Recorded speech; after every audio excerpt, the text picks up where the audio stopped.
You're not going to find happiness in a number. You have to find happiness within, and absolutely a number can make you happy. Running a PR can make you happy if you're happy on the inside, but if you're not happy on the inside, that PR is not going to make you happy. This is Running for Real, the podcast for runners who know that for every runner's high, there are just as many lows. All those just missed PRs, easy runs that feel hard, injury blues, and more. Each week, we'll talk to running, health, and wellness experts about their highs, lows, and best advice to build our confidence. Running for Real is about being honest, being brave, and most of all, not feeling alone. And now here's our host, whose favorite planet is Jupiter, Tina Muir. Hello, my friends. Welcome to episode 110 of the Running for Real podcast. I am really excited, really thankful that you are here right now. If this is your first episode because you are a huge fan of this lovely lady we have on today, welcome to the Running for Real podcast. I hope you will subscribe and continue to listen to these episodes every week, as I promise I will do my best to make them fun and enjoyable for you. So last week we had the ultimate runner couple on, David and Megan Roche, who were just amazing with their advice, their approach to life. And I'm sure I'm not the only one who learned a lot from their attitude and just the way they live. If you need a bit of a boost right now, or you're freaking out about your race you have coming very soon, be sure to go back and listen to that one. Now, today's episode, I've been thinking about this for quite a while because it's something very important to me, but also because it's something I see over and over and over again with the way that I see you speaking to yourself, and it hurts my heart every time I see or hear it. I also know that it is there because I definitely have been through waves of this, and as you will hear, it's never something that has kind of gone away completely. So I knew there was only one woman that I wanted to bring on the show. I knew she would be best for this, and she's created quite the movement in the way that she's helped runners to believe in themselves, and especially to not see so much in the way that you look or feel pressure to change the way that you look. Dorothy Beal has accomplished a lot in her life, but her main passion is her community of runners who are slowly but surely starting to believe in themselves because they see this message that she's bringing and just how important it is. So today we're going to talk to Dorothy, get to know her a little bit better, but I just wanted to give you one more reminder that I'm having a meetup in Boston on April 14th. If you would like to come and meet me and about 50, maybe more by now, other runners have confirmed, you can email me, tina@tinamuir.com. You can also email me about the opportunity to come watch a live show I'm doing with Lindsay Hine of I'll Have Another, Ali on the Run, and Carrie Tollefson of Sea Tolly Run, which our wonderful sponsor, Generation UCAN, is hosting in Boston. This is an incredible lineup. I'm really excited, and honestly, this is my first live show, so a little bit nervous. You can sign up to come by finding a link in the show notes or going to tinamuir.com/youcanlive. Even if you can't make it in person, you will be sent it afterwards. So go sign up, even if you can't come. So let's take a moment to thank our wonderful sponsors, and we'll go meet Dorothy. This episode is sponsored by Aftershokz, the award-winning headphone brand, best known for its open-ear listening experience, powered by patented best-in-class bone conduction technology. Aftershokz headphones sit outside your ear so you can hear your music and your surroundings. I know. Aftershokz is a must-have for runners, providing the ultimate level of safety and comfort without compromising sound quality. To learn more and save $50 on Aftershokz endurance bundles, visit tina.aftershokz.com. That's tina.aftershokz.com. Thank you to our friends at Generation UCAN for sponsoring this episode of the Running for Real podcast. You can get 15% off at generationyoucan.com when you use code TinaMuir. Go get yourself some, especially the peanut butter bars. They are the best. Go get some. Dorothy, thank you so much for joining me on the Running for Real podcast. This has been a long time coming. I'm excited to have you here today. Thank you so much. I'm excited to be here. Yeah, this is going to be fun. And I know a lot of my listeners know you and follow you and are just really inspired by you. But I thought maybe we could start by going into kind of a bit about you for those who don't know who you are. And I thought we could start with the beginning of your running journey, because I think it's quite similar maybe in a lot of ways to people listening, in that this wasn't a thing where you were like this super stud in high school and you kind of got recruited and you were brought in and then kind of always kind of revving people up. But you know, had maybe a bit of a different start to running, being that it wasn't something you particularly wanted to do or weren't sure about. So I didn't even know kind of the backstory of the very beginning of your running journey, but I think it'd be really interesting for the listeners to hear about all the things that kind of came into it and how running came into the picture for you. Yeah, so I didn't start running till I was in college. I mean, I occasionally went for a run in high school, kind of as like a I need to burn calories type of thing, but it was never I'm going for a run because I'm a runner. I went to college and drank a lot of beer, ate a lot of pizza, unfortunately started smoking and gained a lot of weight really fast.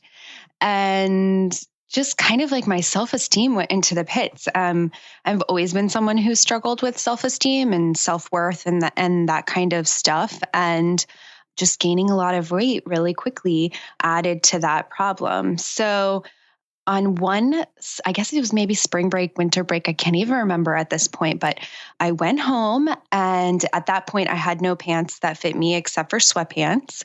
And I got on the scale in my mom's bathroom and I just broke down crying because I couldn't believe how far I had gotten away from what I had been in high school.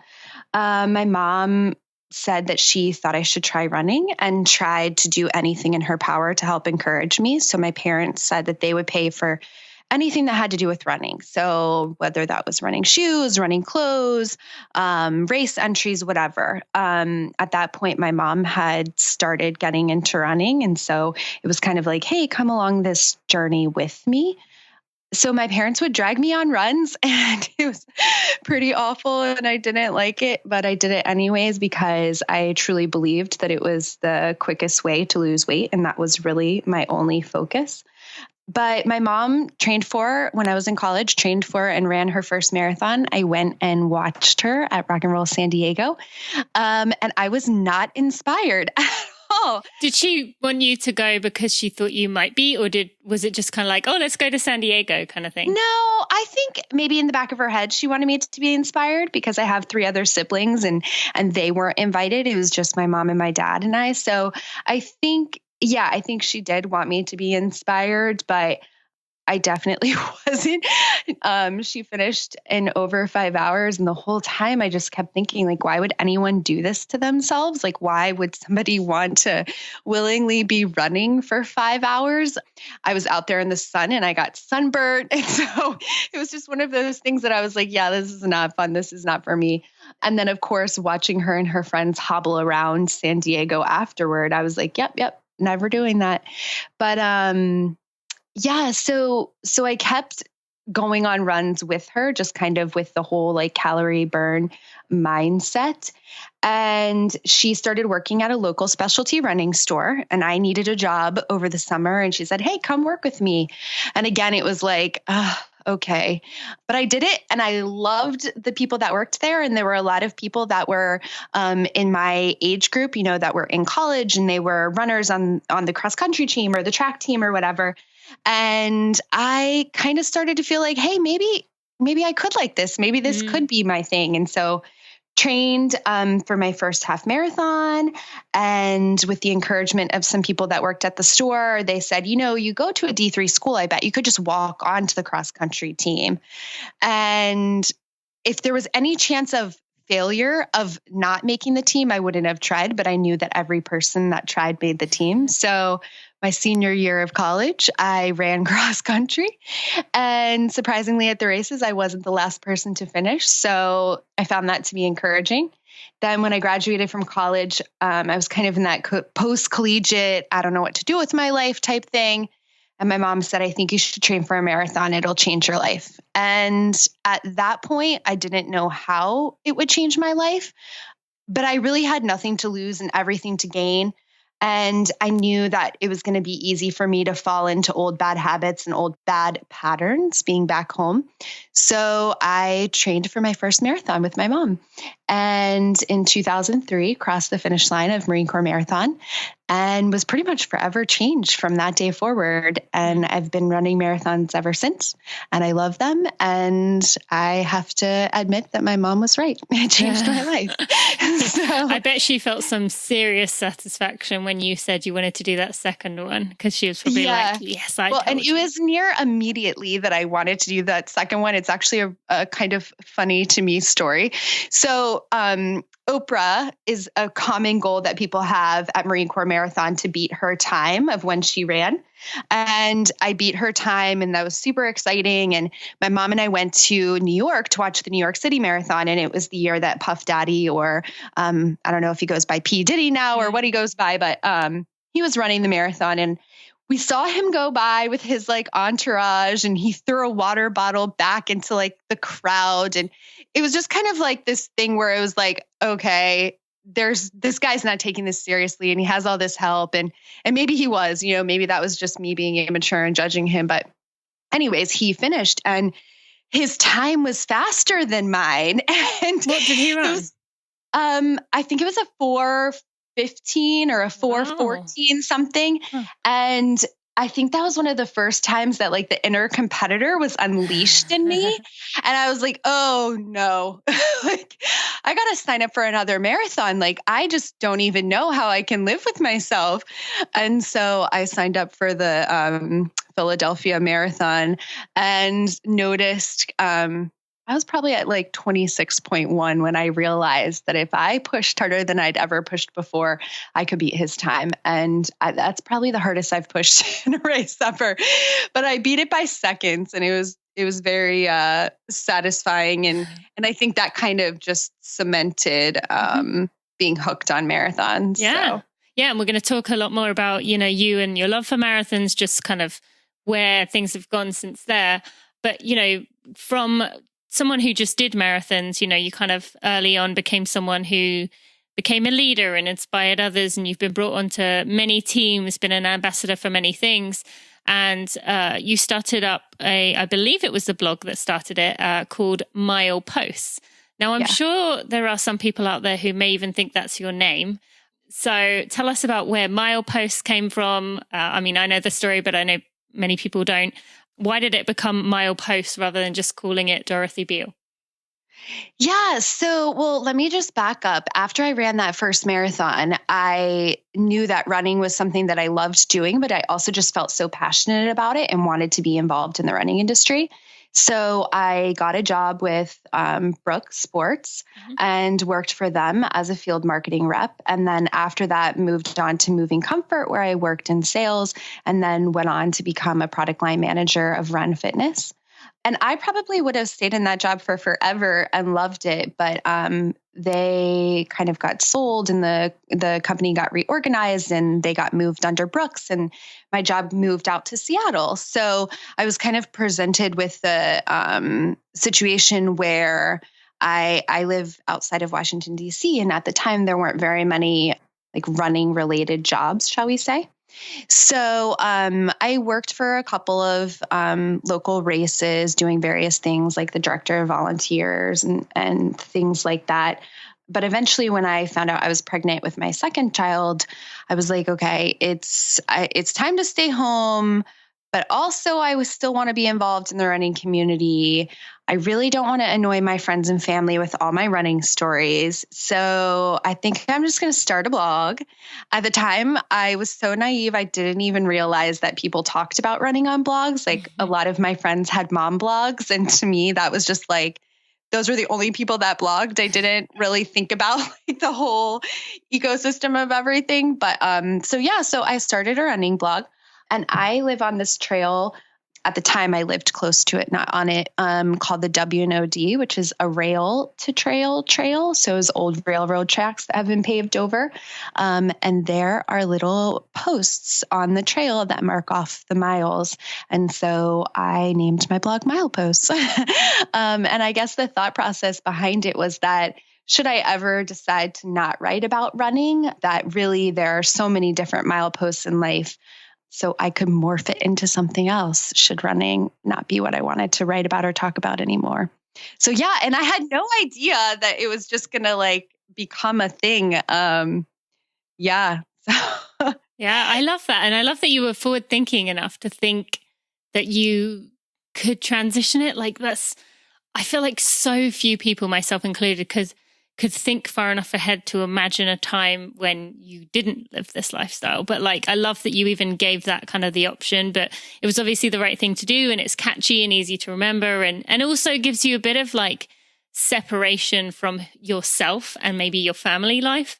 That's probably one regret I do have, is that I have, as it's my name is kind of what's known, I can't really separate my business and myself. I think it's hard in anything to do with social media or any type of job where so much of who you are is tied into the way that you make money. I think it's really hard to separate things out. Yeah, it's tricky, but well done to you for managing it. And you just mentioned there, you are a mother. You actually have 3 children. You've mentioned 2 so far. And I really loved the fact that, you know, when it came to that job, you turned it down going to Seattle because you didn't, you know, you weren't sure that was right for your children. And, you know, you realized it would be so much time away from your children, which I love that you made that decision, because that's the same kind of way that I've been taking things, but it's not easy to do, especially as you mentioned, it was a dream job. So tell us about maybe some of the sacrifices that you want to maybe celebrate the women listening who are mothers or fathers who have made choices and, you know, made decisions that maybe are less good for them, but are better for their children. What would you like to say to anyone listening who's kind of in that situation and maybe feeling kind of a bit of discontent of not being able to do what they want to do, but they know it's best for their kids? Yeah, I think it's so hard just in general. Like being a parent is hard. Making choices with other people in mind is hard. For me, I've always felt very torn. Like I wanted to be a stay-at-home mom. I wanted to raise my children. When my daughter was little and we were paying somebody to watch her, I cried nearly every single day, even though I was at a dream job. And so I've always felt very conflicted in that I wanted to be with my children, but that I also wanted to have a career and also wanted to be able to chase my own goals. I don't think that's something that's unique. I think a lot of people feel that way and feel conflicted, but I think we do the best that we can. I definitely, in staying home, having 2 kids in daycare, was like, okay, this is going to cost a lot of money, and how much money am I making? So I think that sometimes life has a way of steering me in a direction, but at the same time, it's a choice. You know what I mean? I guess if that makes any sense, like I definitely could have gone out and found something else. But my dad's an entrepreneur, and he's always told me where there's a will, there's a way. And so I truly believed that there was a way that I could figure out a way to make money from home, but also be able to raise my kids. And I mean, I started Milepost in 2009. So 10 years later, I can look back, and I'm so happy and thankful that, that I really fully believed that there was a will, there's a way. But I also recognize that is not, not every person can do that. Can I just pause you there for a second? Okay, so someone listening right now who you just mentioned there, you started it in 2009. Now, I'm sure many people will look at your social media and think, well, I've only got 212 followers, and how did she do it? It's just not fair. Like, some people are just lucky. But you just said right there, that was 9 years ago you started that. So that's been 10 years. And we hear this time and time again, people say about an overnight success, but it's not. It's, a lot of hours, a lot of years, a lot of kind of stagnation, and then suddenly taking off. What would you like to say to someone who maybe is feeling like, oh, it's just not fair, I just don't have the followers, or I don't have the reach that, people like Dorothy or even people like Tina have? They're just lucky. What would you say to that? Yeah, I mean, it's so hard because I do feel incredibly lucky, but at the same time, I know how hard I work, and I know that I work just as many hours, if not more, than I did when I was working a 9 to 5. So it can also be incredibly frustrating when people look at you and think that all of it is just luck and that it wasn't hard work. I think one of the things that, and I still focus on this today because there are tons of people doing what I do that have, much larger audiences or a larger reach. You can't compare somebody's year 10 to your day 1. It goes for the same in running. Like people look at me and they're like, oh my gosh, you ran 39 marathons. And, almost sometimes kind of like disgusted by it. Like, oh, well, how many do you run a year? And are you actually racing them? And are you actually training for them? And it's like, well, yeah, I've run 39, but my first one was in 2003. So like it's been 15 years, And so you can't compare where I am today, where you are, on week 1, year 1. So I think just really focusing on yourself. I know that as runners, it's really hard because the majority of us are competitive by nature. But I think that you have to pick and choose what you are competitive about. And I think that you can be competitive, but also not compare. So when I show up at the start line of a race, I like competing. I like trying to race faster than other people, but I'm also not going to compare myself. I'm not going to say, if someone beats me, well, that girl is 17 and doesn't have 3 kids and doesn't own her own business. And you know what I mean? Like you don't need to compare yourself in order to go forward. I think you really just kind of have to, I don't want to say stay in your lane, but like just, recognize that comparing yourself to other people is not really helping you progress. Mm-hmm. Unless it's Snoop Dogg, right? P. Diddy. Oh, P. Diddy. Sorry. Yeah, wrong one. Yeah. I was actually thinking when Snoop Dogg would probably be even more interesting. But yeah. Also, in my defense, that was 2003. So I hope that I would be mature enough now not to choose to run a marathon. That's funny. Try to be a rap star. Yeah. Okay, so I want to dive into this a bit more because I think this is what you're mostly known for, and this is kind of the meat of the conversation we're going to have. I'd love to get to kind of more about marathons in general, but as something that you do that is special is, you've represented all these brands over the years, covered magazines, become kind of a leader because of your passion, your, ability to inspire. But when along your journey did you realize that runners actually needed encouraging to believe they were real runners or to believe they should keep going? Why is this something that we even need to talk about at all? Because it should make sense, right? If you run, you're a runner, but that just isn't the case. So when did it kind of dawn on you, and what did you decide to start doing? Yeah. So like I said before, like I've always struggled with self-esteem and self-worth. And I think that when I became a runner, it took a long time for me to actually call myself a runner. And I wanted to fit in so desperately, like I bought split shorts because that's what everybody wore. And I ate energy bars as snacks because that's what I saw runners doing, and I just wanted to feel included. And a lot has changed since I started running, but like the people that were on the covers of magazines were all extraordinarily thin. And that was kind of like the goal. And when people would see me and I would say that I ran marathons, it was like, wait, what? Like you're a runner? I thought runners were like supposed to be really thin. Did they actually say that to you? Yeah. I mean, even when I started my blog, I would get the nastiest comments about my weight. And I was like, I'm not somebody who's a big person. But even if I was, like, why does that matter?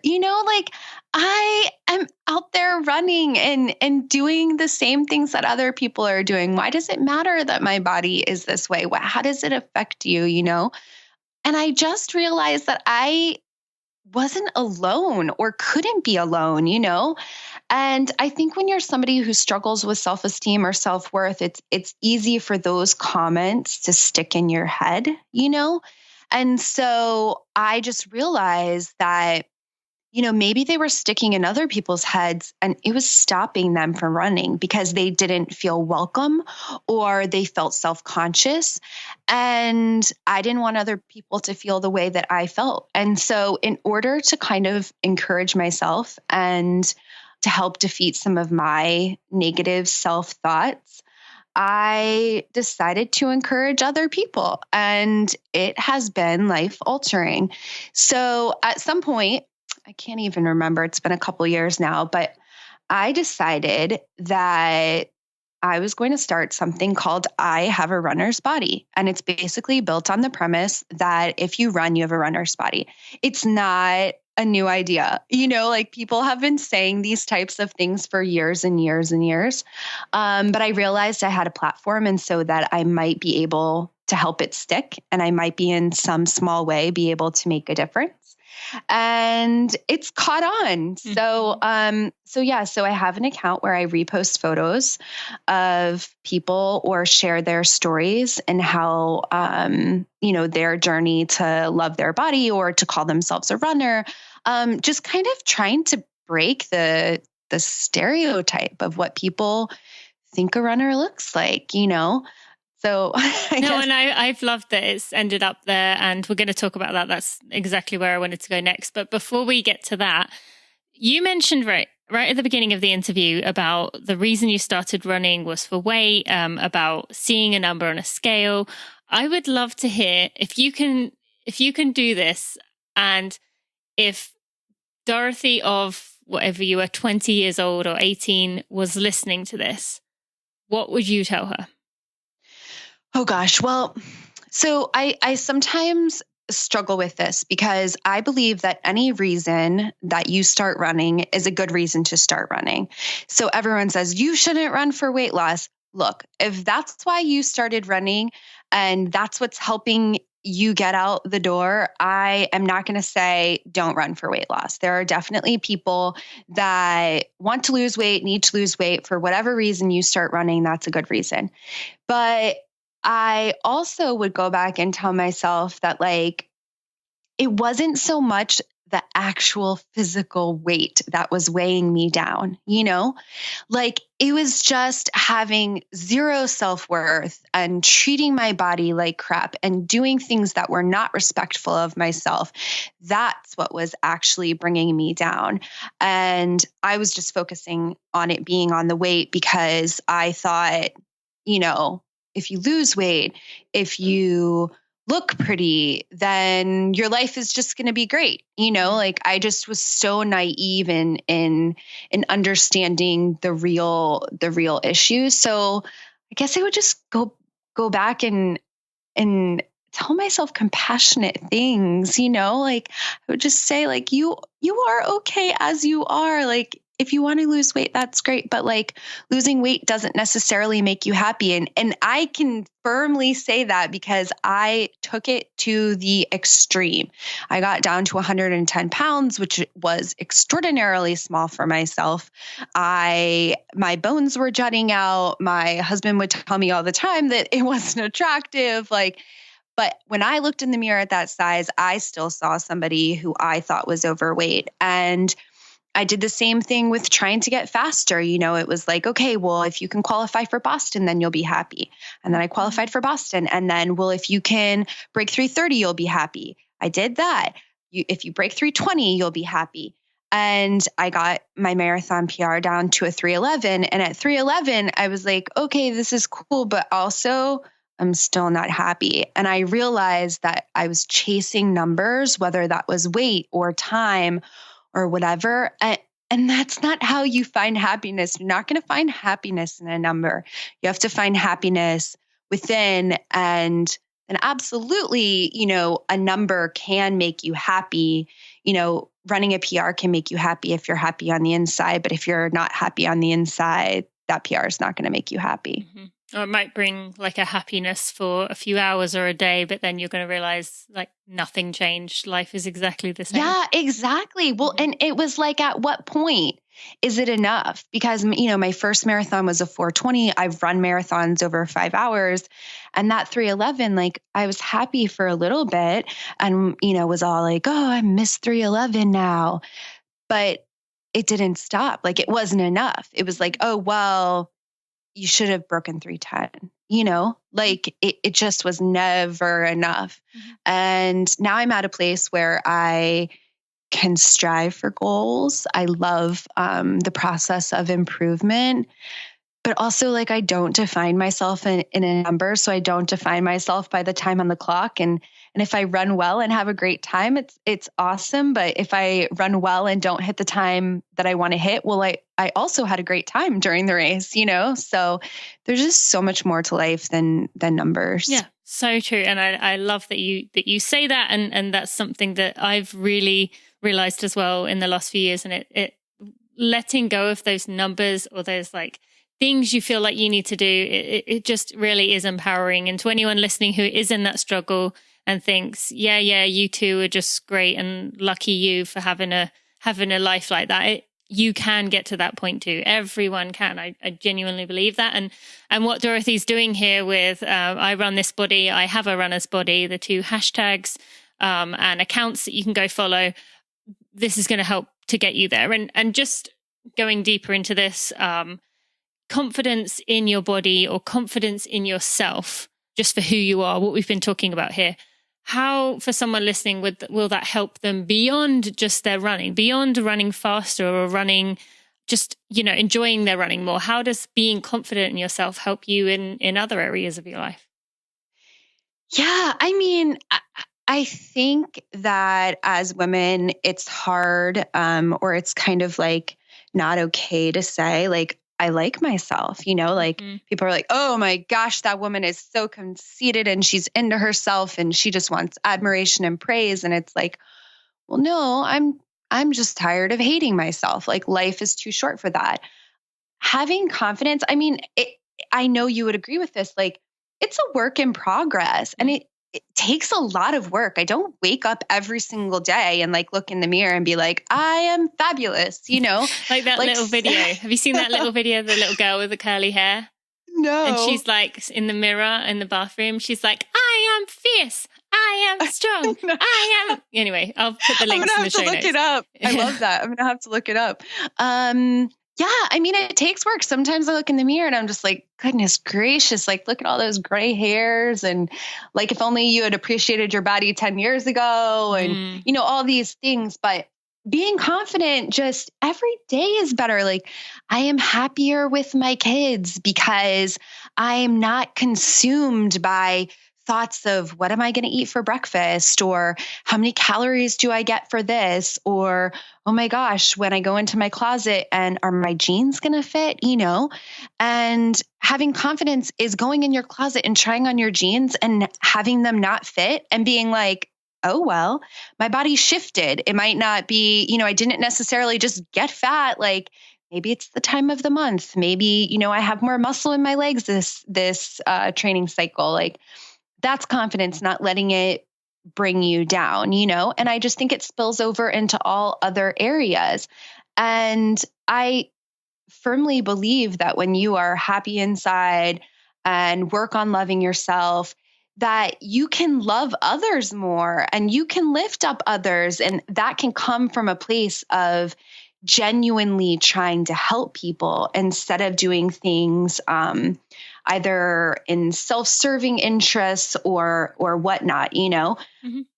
Yeah, but I guess, if someone's listening to this and they're struggling, it takes work. It is work. Don't think that the women that you see that have confidence, that they were just born with it and you weren't. Mm-hmm. And I'm very open. I have gone to a lot of therapy and I have no problem saying that. I am not someone who's going to hide it. Mm-hmm. I needed somebody else's help to listen to what I had to say about myself and then say to me, that's an irrational thought.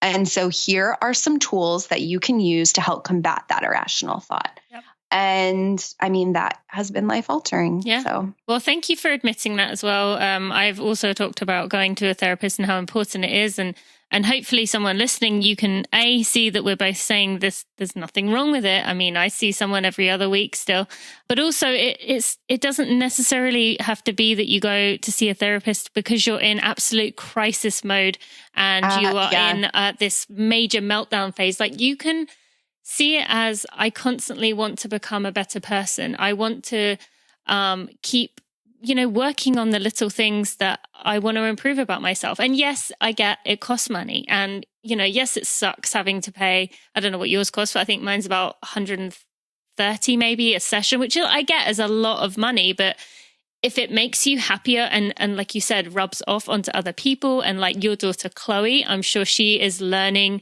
to have confidence in herself because of what she sees for you. Like, it is a worthwhile investment. So I just wanted to say that to anyone listening, like, don't be afraid of therapy. It's so good, no matter what stage you're like in your life. And if you could only afford to go once a month or once every other month, like, whatever you can do is enough. So anything you'd add?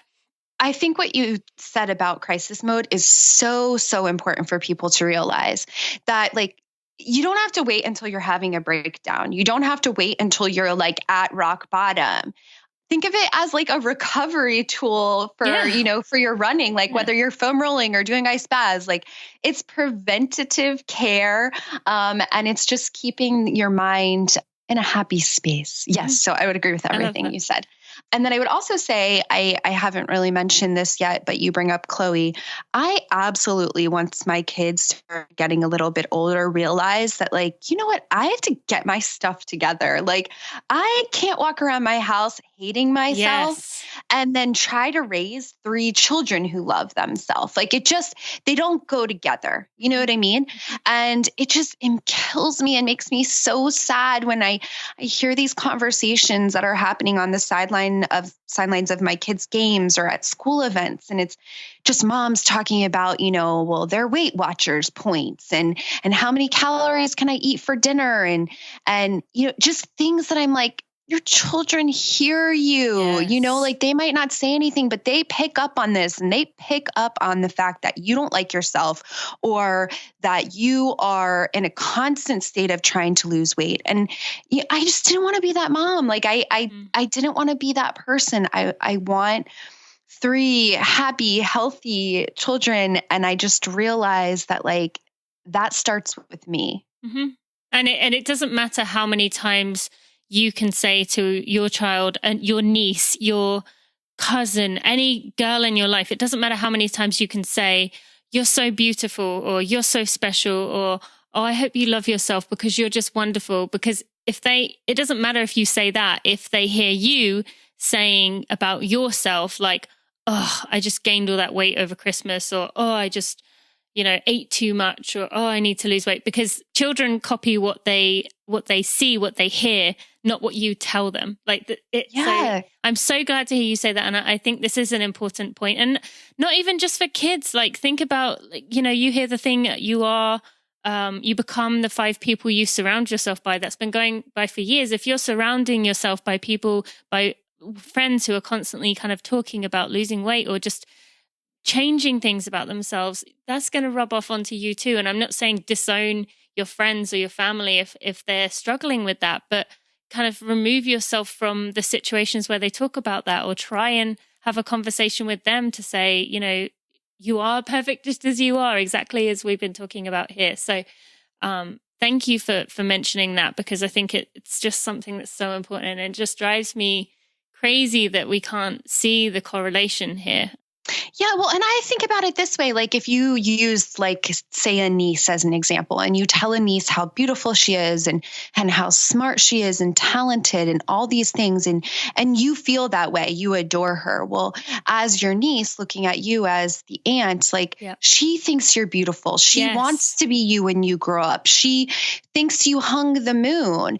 And so when you say all these horrible things about yourself, it's very confusing to her, because it's like, well, should she be saying these horrible things to herself, and is having self-confidence, is that being conceited? It's just, it's so confusing to young children, and we just repeat the cycle. And I think that, in order to break the cycle, these are the things that we have to talk about and have to do. Yeah. And, if you don't have children, like there are young people in your life that look at what you do. And you mentioned the thing about your friends and, your friends pick up on things too, and they start doing those things as well. Like, well, you don't like your body. So should I not like mine? Yeah. Yeah. Exactly. Whereas when I have friends that just walk around and own it and know that they are smart and know that they work hard and know that they earned the success that they have, it's like, gosh, I want to be like that, Yeah, it's inspiring and it definitely rubs off onto one another. So thank you.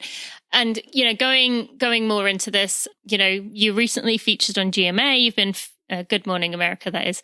Been featured all over the place. And recently it's kind of been about, you say that you never are going to delete a photo of yourself running.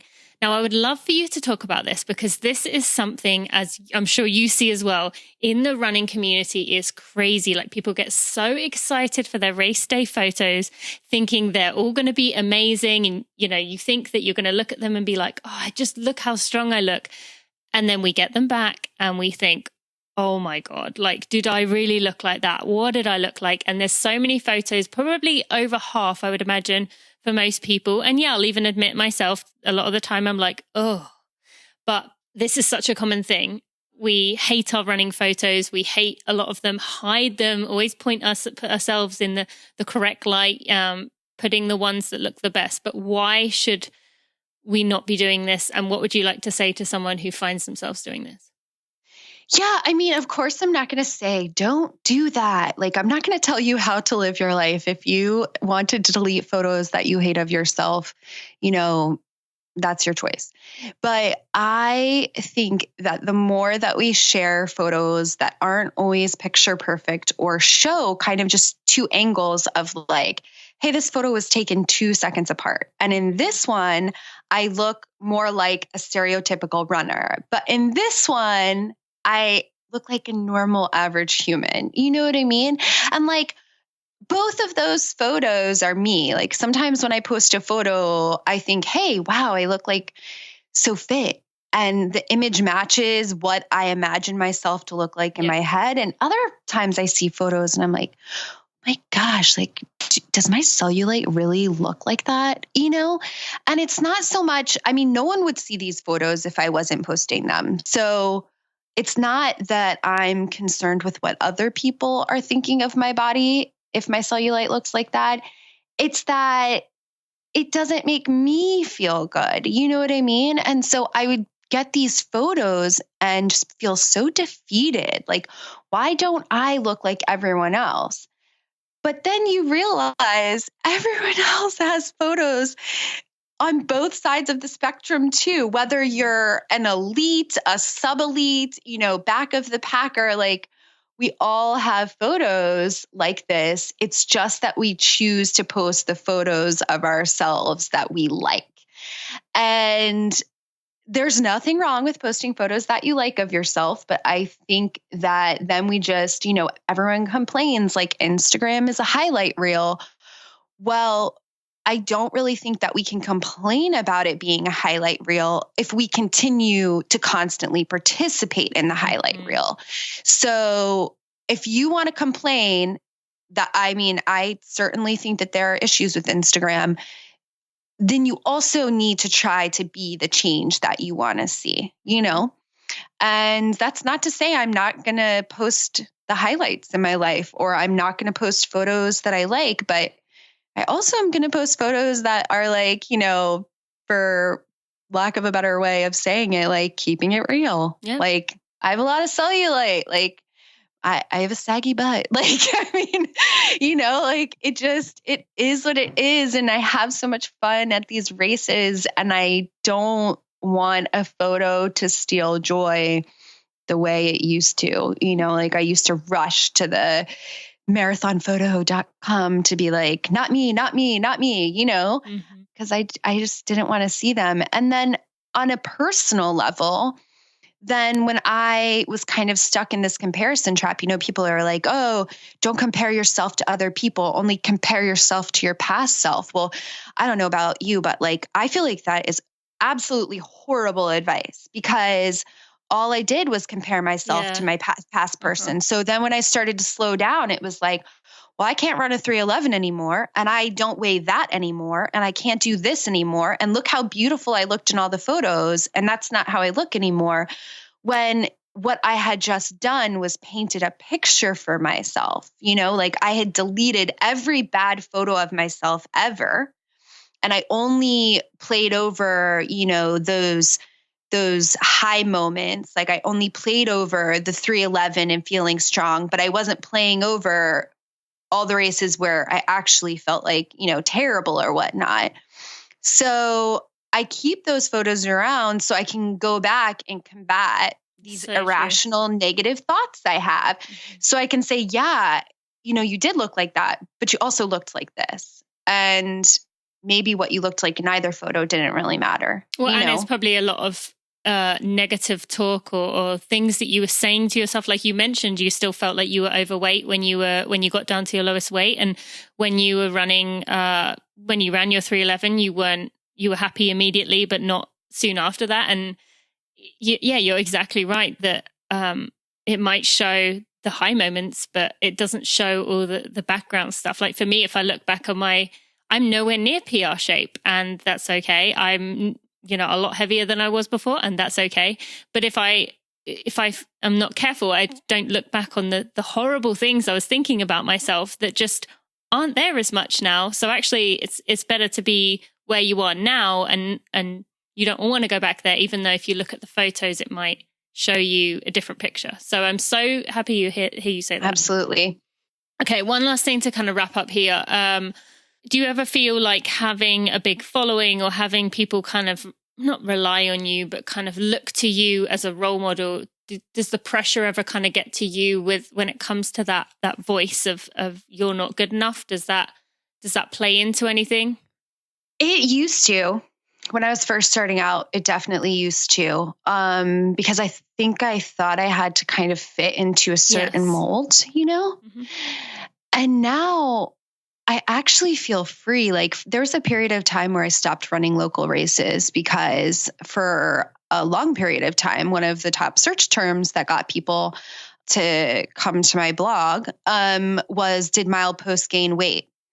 And that felt horrible. And I didn't want to show up to local races because I didn't want to feel judged.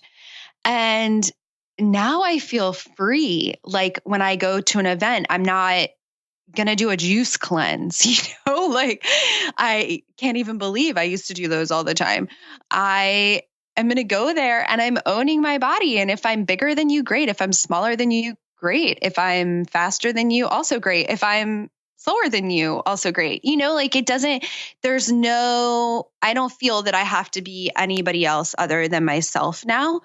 And I mean, that's taken practice because there are people that definitely don't like me. And I would say that there are people that not only don't like me, I would say there are people that really hate me, and coming from somebody who always had a need to, or always had a desire to kind of be loved, and internalized that when someone didn't like me or hated me, that has taken practice.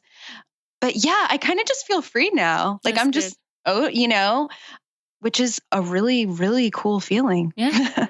And then to go off that and then to just bring this all back together, you mentioned that even though you are in this place where you feel confident in who you are, you're happy with who you are, there's still those thoughts that come through, and they're always going to come through. You mentioned that, like, this isn't kind of you get yourself over the line of confidence and then, all right, I'm set now, I've got it. This is a constantly working thing. When that voice in your head tells you, oh, look at that cellulite, or, oh, look at me in the mirror, or, oh, those gray hairs, or whatever it was, whatever else you mentioned, what are some of the things you say back to yourself? Just for others, it might help them. Yeah, I think first it's recognizing that those are somewhat irrational thoughts. I think it's also recognizing that those thoughts are going to do nothing to change the situation. Beating myself up or beating yourself up doesn't do anything. I try to figure out whether that's through journaling or just thinking it through on a run, why am I having these thoughts? Like, what's going on in my life? Am I stressed out? Am I eating poorly? What are some things that I could do to make myself feel better? Is it, do I actually look puffy right now because I'm not drinking enough water? Or is it just in my head? You know what I mean? So I think it's just having tools to kind of combat those thoughts. And then realizing that for me, I have like specific, I don't know if I want to call them triggers, but when I am not eating well, when I'm not drinking enough water, when I'm not getting a lot of sleep, then I tend to have worse thoughts about myself. So when they start creeping in, I'm like, okay, have you been getting your 8+ hours a night, or are you really stressed out right now? Or just kind of figuring out what the root cause of it is. And then if I can't figure anything out, just kind of knowing that they're ridiculous thoughts. You know what I mean? Mm-hmm. It's just a feeling. It's not real. I'm not a bad person. I'm not, my body is not terrible. I'm not a bad friend, or I'm not a terrible mom. Like just combating all of those things that I tell myself. But I journal a lot. I think journaling is helpful just to kind of like write it out and then read it over and be like, that's actually really kind of a dumb thought. Yeah. I'm huge fan as well. I just think we are so mean to ourselves. The things that I say to myself, I would never say to anyone else ever. Even people I don't like, I wouldn't say the things I say to myself. Mm-hmm. So why am I saying those things to myself? Mm-hmm.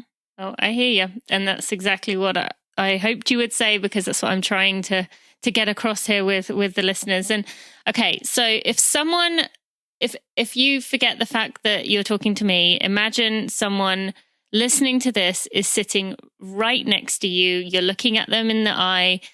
What would be one last thing before we get on to the final 4 questions? What would be one thing you would like to say to them just to kind of believe in who they are?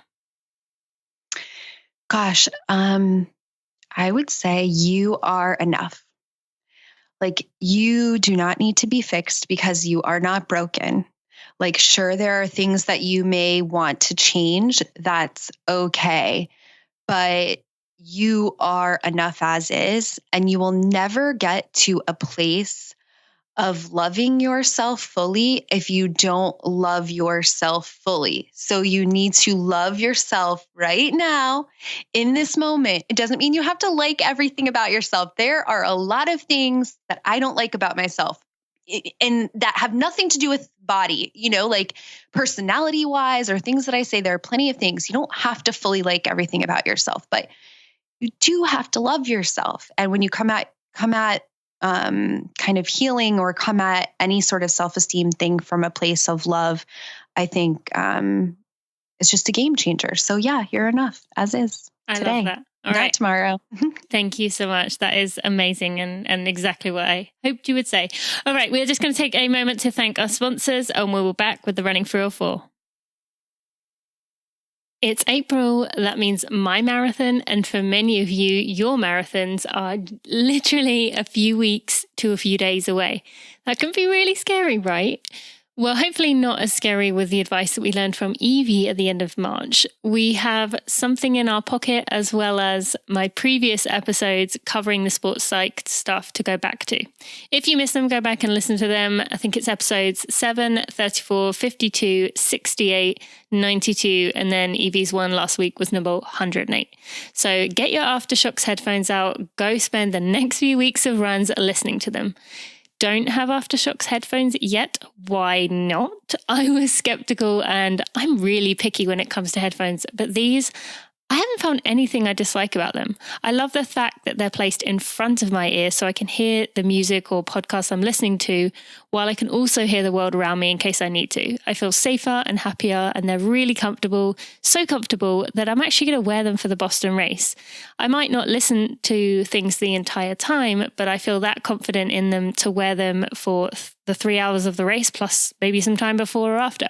If you want to get $50, yes, $50 off a bundle, you can go to tina.aftershocks.com. That's TINA.AFTERSHOCKS.com. AFTERSHOKZ.com to get yourself a pair. They are light, easy to use, and yes, you can go catch up on those pre-race episodes now. They will help you feel confident and ready for your race.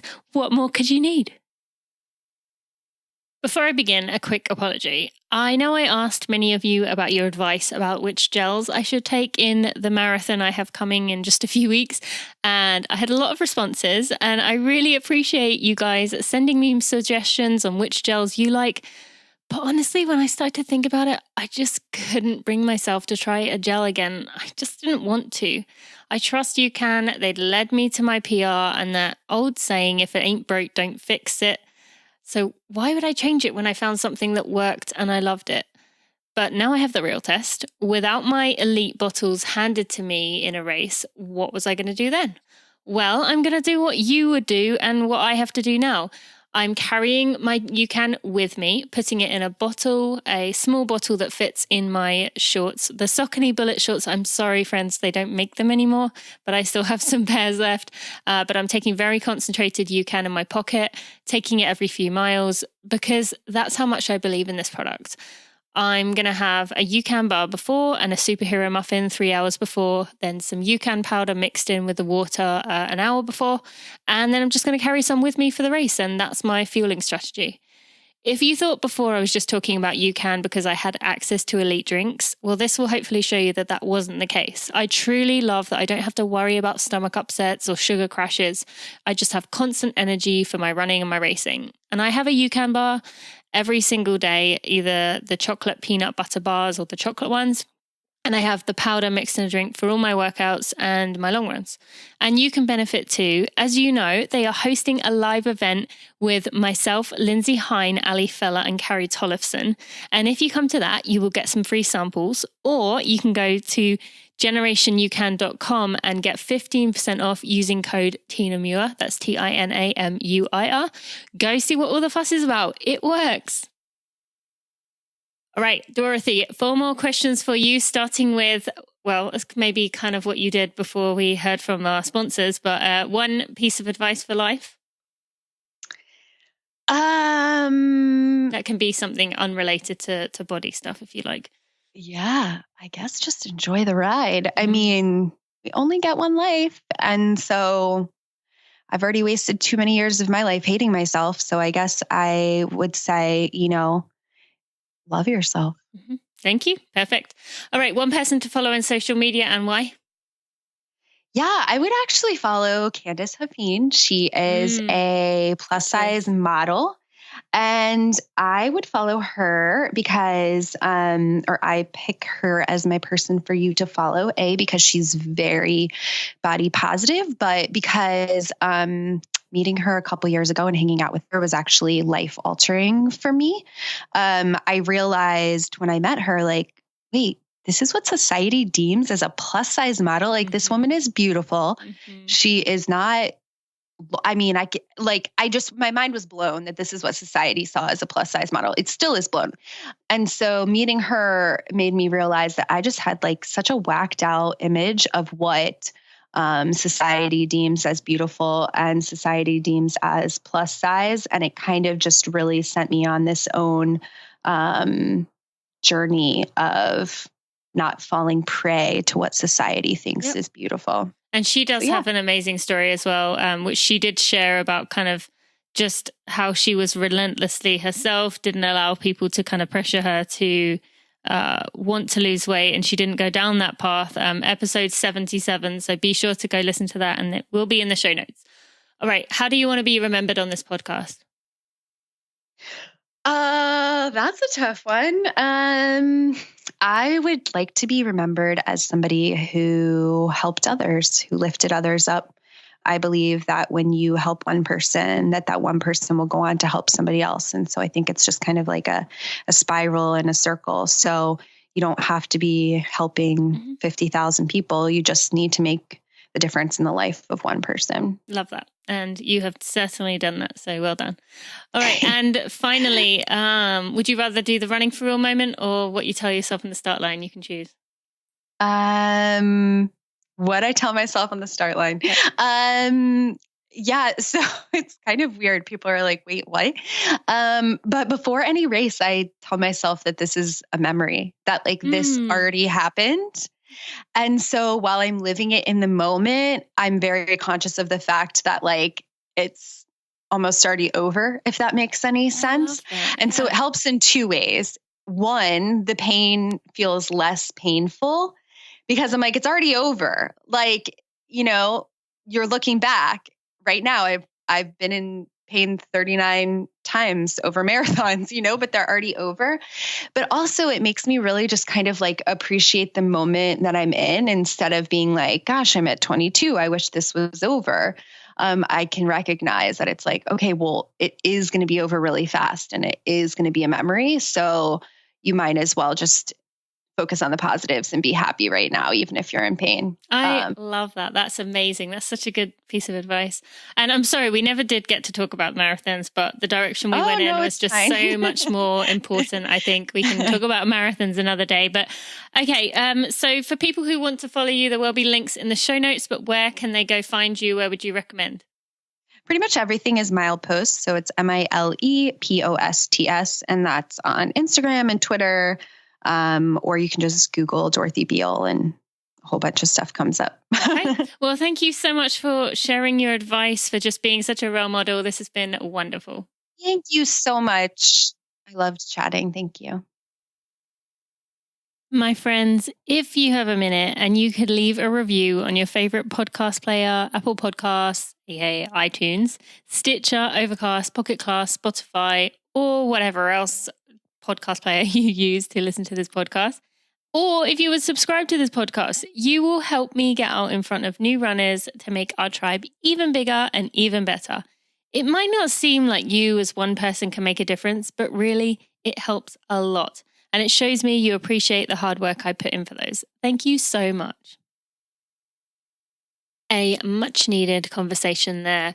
And she's so right. The way we do talk to ourselves is really cruel. And I'm hoping you can take her words or follow along with her on social media to believe in you too. Life is much happier that way. And remember, if you want to go get help, if you need to go get help, there isn't anything wrong with that. As we both mentioned, we use therapists and, we need to remove the stigma that going to see someone is wrong or something to do in crisis mode.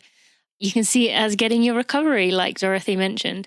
I hope you enjoyed this episode with Dorothy, and there's links to everything we talked about today, as well as a link to sign up for the live event I'll be doing in Boston with Lindsay Hine, Ali Feller, and Carrie Tollefson. You can find links to that in the show notes at tinamuir.com/episode 110, or going to tinamuir.com/youcanlive. That's UCANLIVE.